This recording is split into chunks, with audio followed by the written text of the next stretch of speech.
So for those who don't know me, I come from a mixed family farm business on the Essex coast.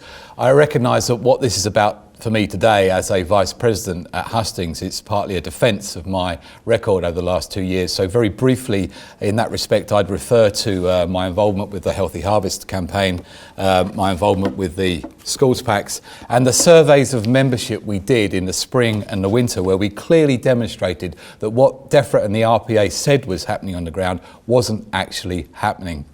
But, you know, in these initiatives, I pay due respect to NFU staff, and I take this opportunity to thank them for the way they've worked with me in the last 2 years. They're diligent, they're resourceful, we're lucky to have them, and they put up with an over-demanding Vice President with a smile on their face.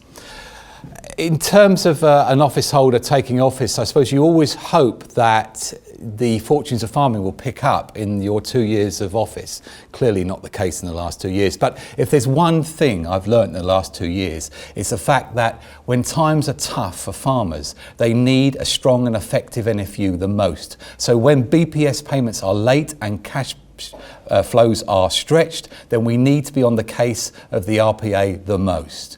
When milk prices are low, we need to be getting retailers and processors to the table to negotiate better prices for our dairy members and more sustainable contracts. When red meat prices are low, we need to be embarrassing the hell out of those supermarkets that tend to talk the talk but not walk the walk when it comes to sourcing and promoting British red meat.